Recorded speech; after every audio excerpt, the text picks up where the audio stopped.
Boyfriend somehow got two systems. One was the thermal melt system, the other was the deep freeze system. He smiled and chose the deep freeze system, so I had no choice but to take the other one. Who knew that 1 week later, an ice age apocalypse would hit? Everyone was trapped at home, and food and warmth became the biggest problems. With the thermal melt system, I melted the ice trapping our building and thawed out food frozen solid by the snow. Later, higher-ups came to me and used my power to generate heat and electricity for the whole city. Soon, I became the hero everyone looked up to. But I never expected my unknown boyfriend beside me to hate me so much, all because his jealousy was out of control. The moment the ice age ended, he tricked me onto the rooftop and shoved me off. The life of being worshipped by everyone? It was my turn now. When I opened my eyes, I realized I had been reborn on the day we chose our systems. Before I could fully process it, I heard my boyfriend put on an act and say, "The thermal melt system? Sounds like some useless junk.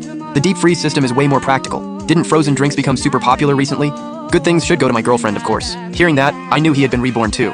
"Since you love playing the hero so much and want to rise above everyone in the apocalypse, I'll let you have that good life." I smiled faintly and gladly accepted. "Then I'll choose the deep freeze system. Once a system is bound, it cannot be changed." I finally got the thermal melt system. Let me test it on a steak first.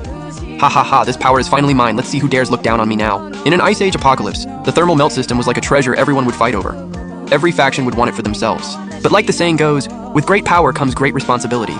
Why did he think having a superpower meant paying no price at all? The place we lived in was rented under my name. My boyfriend moved into my apartment, using the excuse that he was job hunting and saving money for our wedding. This time, I planned to leave that place and rent somewhere else. There were still 7 days before the apocalypse. I had enough time. I first used the 58.com app to find a neighborhood that wasn't downtown, but still close to the city, with no school district, no hospital, no shopping area, and even next to a cemetery.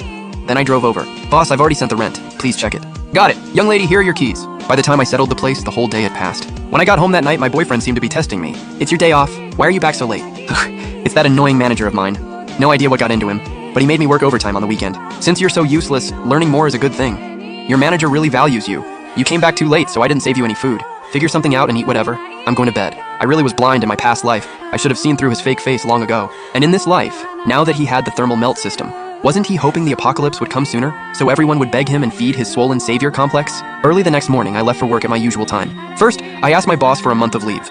Then I drove straight to a big supermarket in the mall and cleared out every self-heating hot pot, self-heating meal, canned food, sausage, and bottled water. I also bought toilet paper, blankets, thermal blankets, and other daily supplies, then loaded up grains and vegetables and hauled them to my new place trip by trip. After that, I ordered several tons of self-heating food online. To keep myself from getting bored or craving snacks, I even bought thousands of packs of spicy strips. Then I hit the nearby seafood market and bought all the fish and shrimp. To have fresh eggs, I also bought a batch of chickens, ducks, and geese. I even contacted a few well-rated restaurants and ordered hundreds of ready-made meals. Then I bought solid alcohol fuel blocks, a home generator, filters, and more online. During the day, I went crazy ordering supplies. At night, I used my deep freeze power to freeze all the perishables in the restaurant meals. The deep freeze ability worked like a freezer. Once the food was frozen, it wouldn't go bad, and I didn't have to worry about it melting at room temperature. In my past life, my boyfriend had